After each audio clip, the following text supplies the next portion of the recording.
Most people don't want to know how the sausage is made. Like that. Time to get started on my own comic again.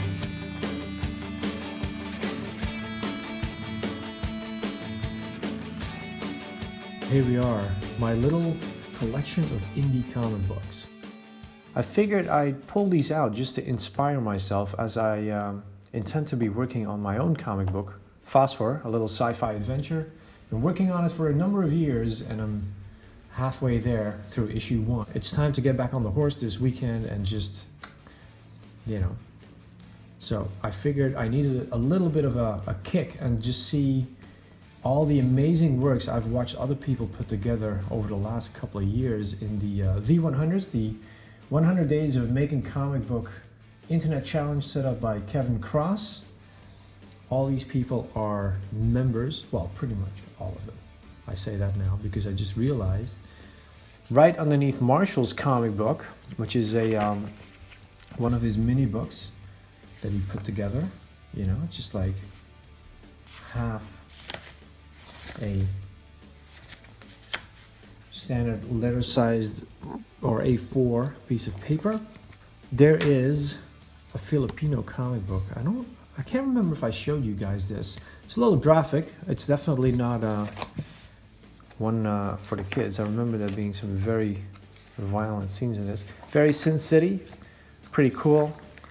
Picked it up while I was in Manila in one of the comic book shops I bumped into in one of the many malls.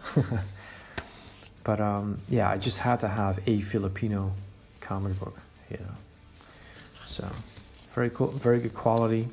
There's quite a comic book scene in the Philippines because many of them, when the Americans were over there, were actually working in the comic book industry. And so their comic book culture goes way back. We're talking like 70 years. It was really cool to read up on it. Because the only Filipino artist I knew before I went there was, of course, Will Spataccio, who worked on X Factor. So, I won this one by Joshua Campbell, Numb. Josh is, of course, working on a graphic novel of his own right now. He's been at it for a long time. You can follow him on Instagram because he puts each panel up as he finishes it. And this is some of his earlier work. And again, like it's an odd shape compared to what we might be used to from bigger publishers. And it's really fun. Like it's really cool. I mean, why not have, it actually made me thought, like, why not one day, like if you'd make something in the standard size, make it like that and just have people flick through it like this, like why not? You can do anything you want. So yeah, very cool. And as always, Josh's inks are just superb. You can see his background as a graphic designer. Just comes up with really cool layouts everywhere. So it's very inspiring.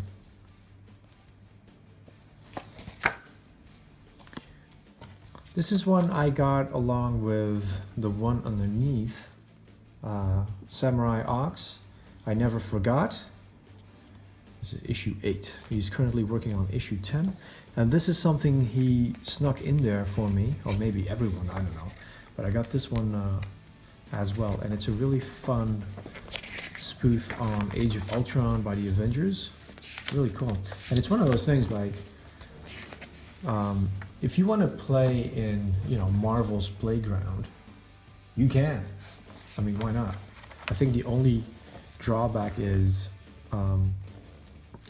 if you actually want to publish it and make money off it, of course. But if you just want to make fan art and have a little fun or spoof in the name of satire, I think you're pretty much covered by copyright laws. So yeah, really fun cartoon, very colorful. Scenes instantly recognizable from the movie, which I love, by the way. I love Age of Ultron. I know people get very critical of that one, but I thought it was pretty awesome. I thought it was actually a shame they killed off Ultron, or did they? So this is I Never Forgot. I have a number of these. I have all of them. Issue 8 already. Of course, Ox is the most prolific of all of us and unstoppable, and a very big inspiration of us in the V100s community, and that I have participated in as well.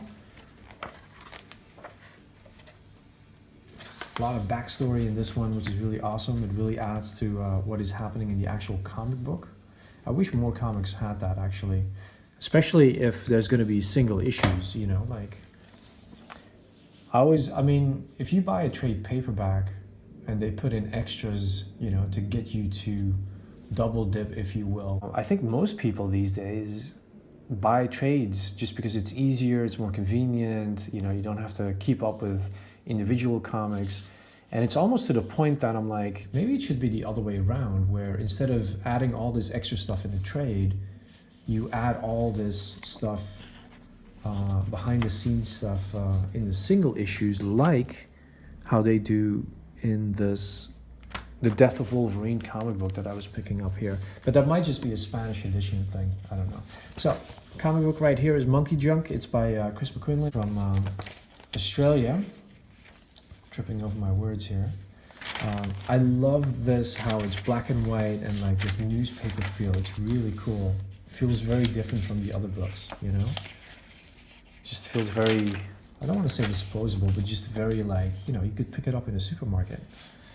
It's really awesome. It's a really fun story about people hopping through dimensions in the multiverse. Lots of very fun characters. There's a lot of story here in this first issue I found. I really enjoyed it. And so yeah, it's another bit of inspiration. And like, oh, here we go. So Chris clearly heard me and just jumped through dimensions and put this in here. Some behind the scenes stuff. He's very good with making these sheets for his characters. I have them, but I have them all over the place. Like there's some in like, I actually bumped into some of them the other day in a sketchbook. I totally forgot I drew those. The Mighty Gasbot Horror A4 is Kaju comic. This is issue 2. As much as I enjoy issue 1, this is the one that really solidified it for me, where I'm like, I wish I could just go over to the Bay Area and just kick his butt and get issue 3 out quicker, because the way this story develops, you know, like there's a lot of dialogue, and it's really interesting how there's this whole debate about what actually happened and what people think and all these conspiracies, and it's very different from, you know, it's a really original take on having a monster like the A4 here, you know, stomp across town in a Godzilla manner. For me, at least, it feels like a really original take, and I am a big fan of it. And look, there's a guest appearance. I just remembered that was there. So yeah, so really awesome book. Also black and white, very clean art. I love how much dialogue Gaz is able to cram in there, and still everything is very, you can still very clearly see what's what and what is happening on the page, and you know, it's very tight line art. That's still something I need to work on as I doodle and doodle and doodle some more.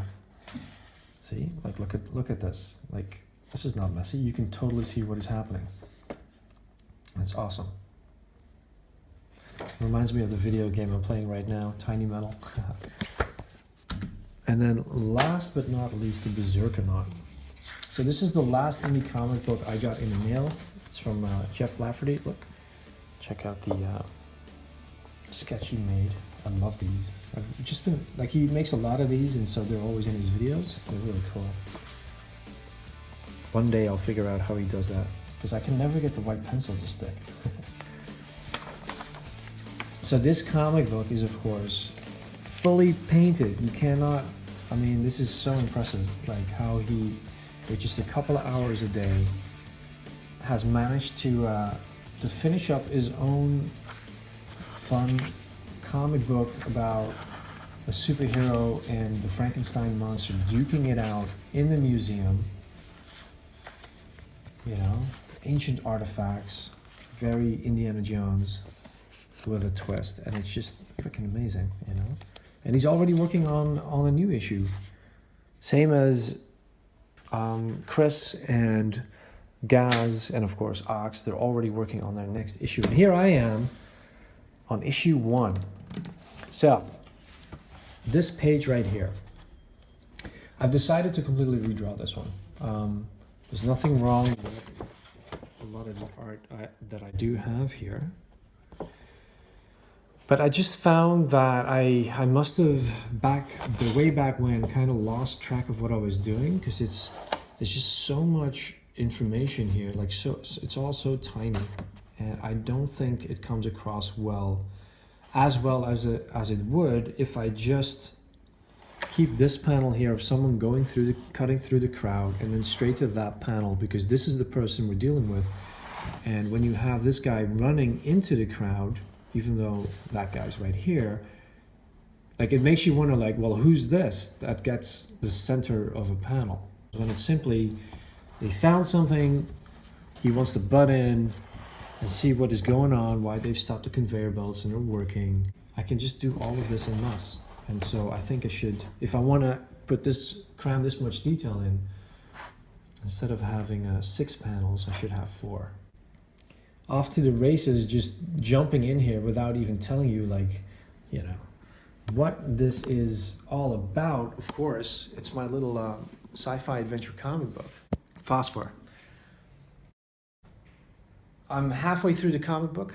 I would love for it to be fully colored, but there's a little snag, and it's kind of bummed me out for a while, but I think I'm finally over it, and I think it might actually be an asset. So let me just sit down for this one. So the thing that's happened is, switch cameras quickly so the sound is better, and I can see that it's actually zoomed in and not like cut off at strange angles like I just noticed. So the thing that's happened is, while I was away in Southeast Asia, I had a flatmate who decided to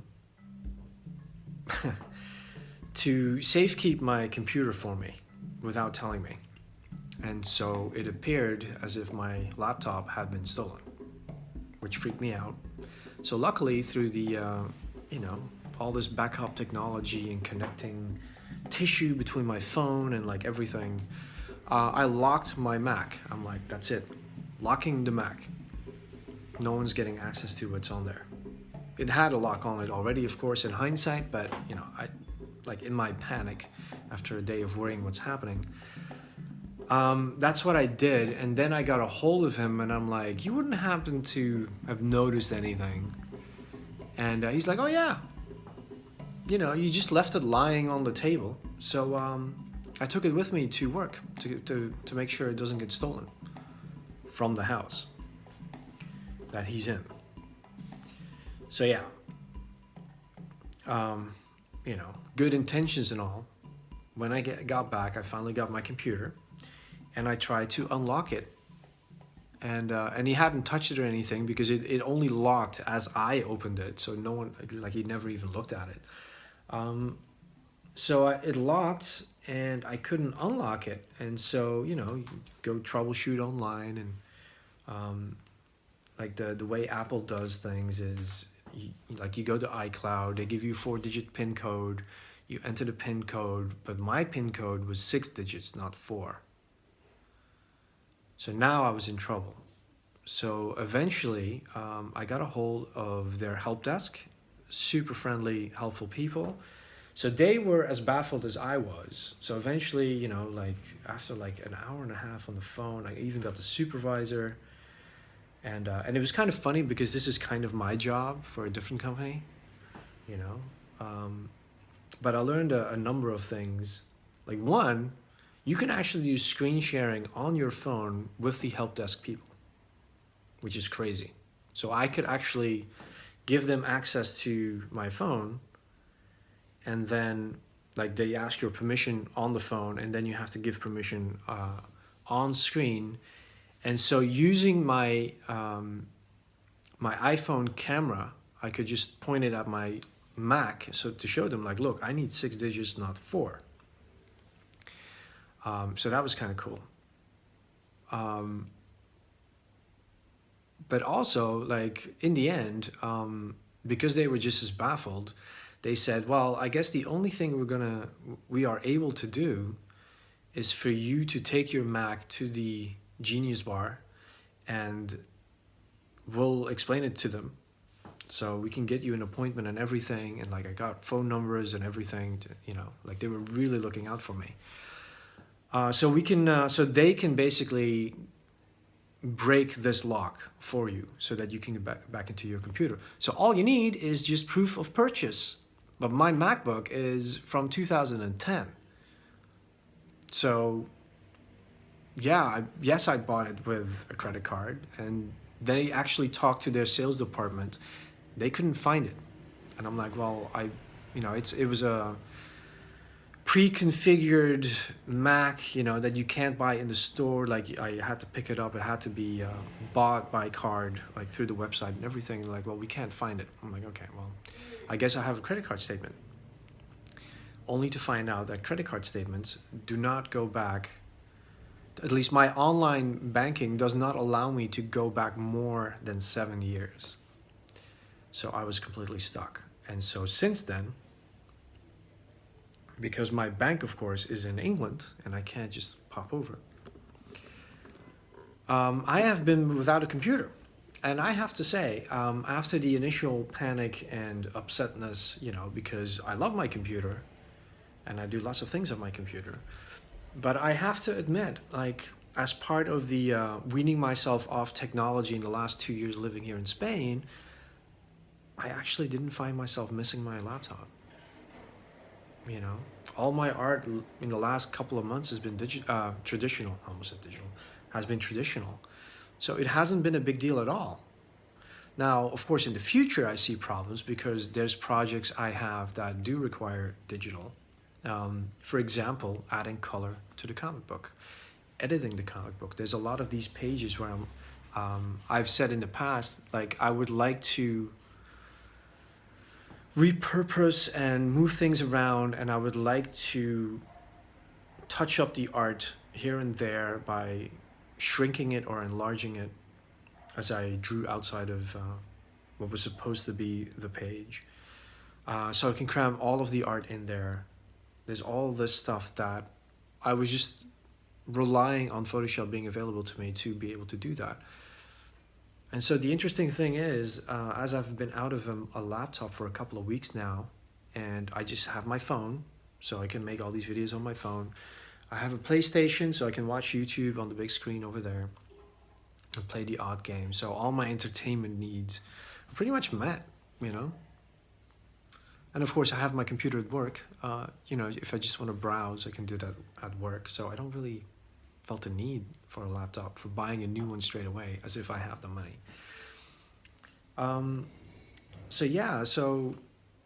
But it has gotten me into this whole frame of mind of, well, what can I do traditionally?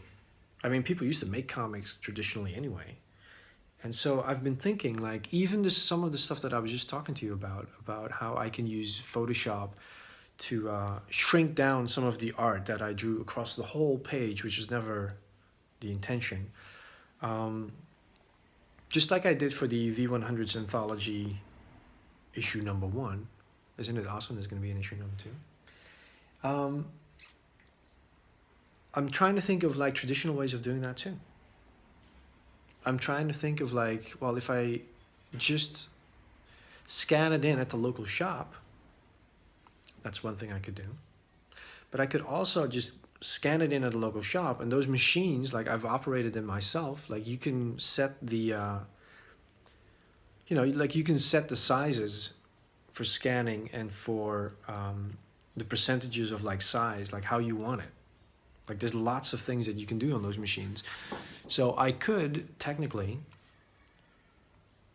increase and decrease the size of panels and then cut it up and then stick it on paper and then scan it in again, and then that's the actual page, Just go about it old school.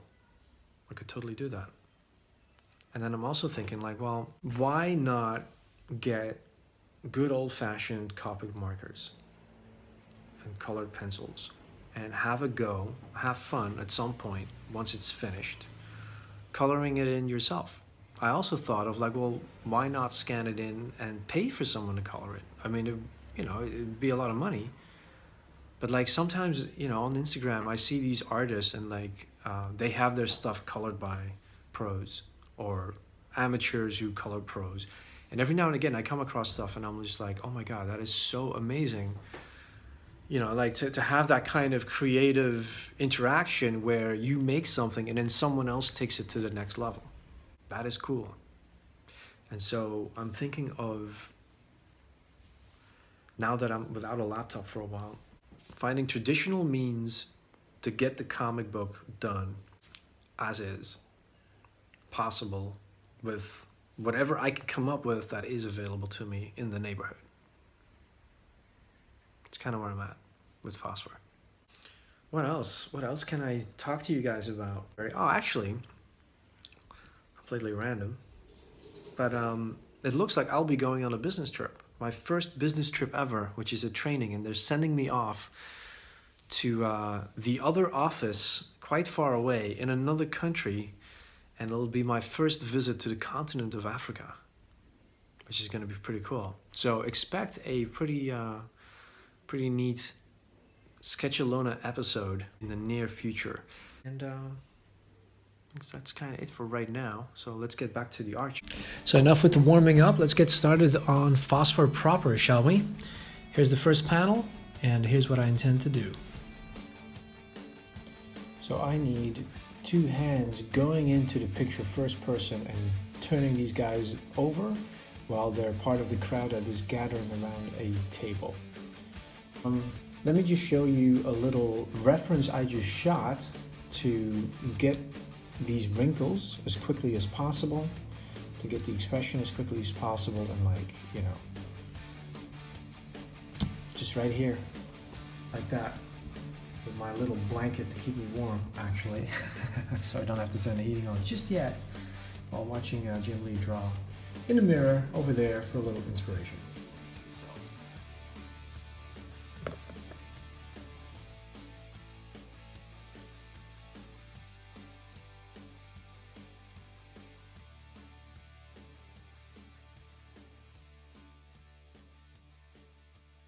I just kind of moved my phone around with the image so that it would line up with the arms over here and over here. I think this could just work. I think this head might be a little too small, or maybe he's a big guy, so he's got big hands. Could work. I don't know.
So a bit of a change of plan. So I drew this sketch based on the original on the other side of this page, and it was gonna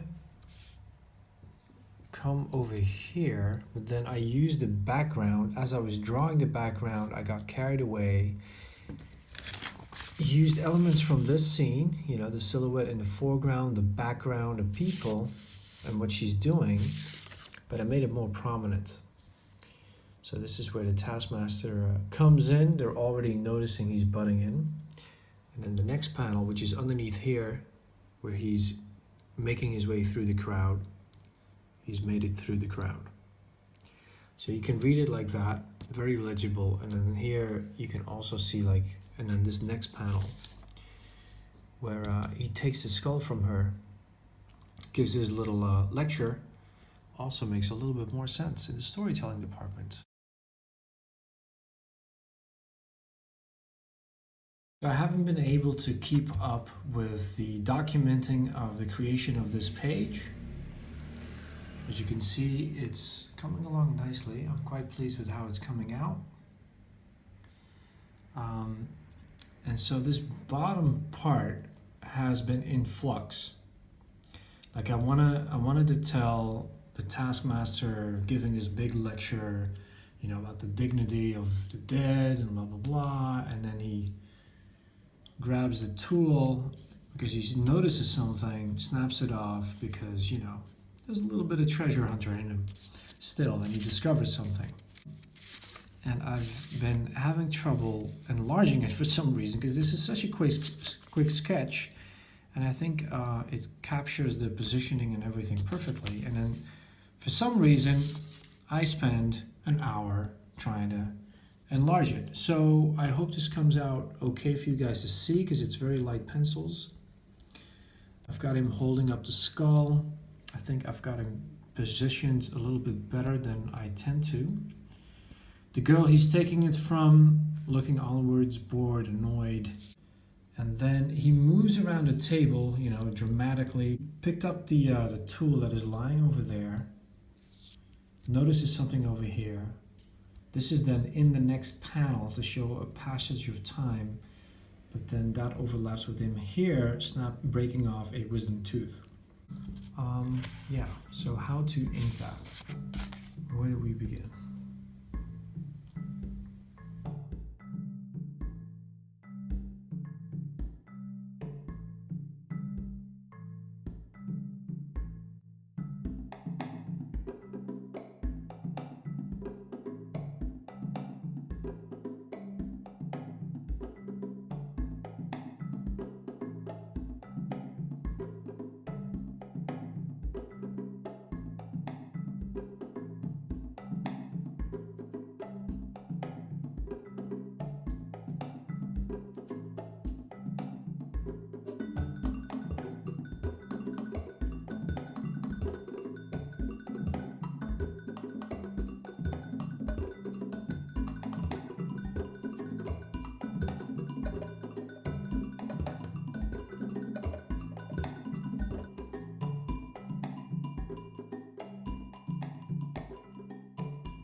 So here we have it. Another page finished, fully inked. Hope you guys enjoyed watching this little time lapse at the end of the video.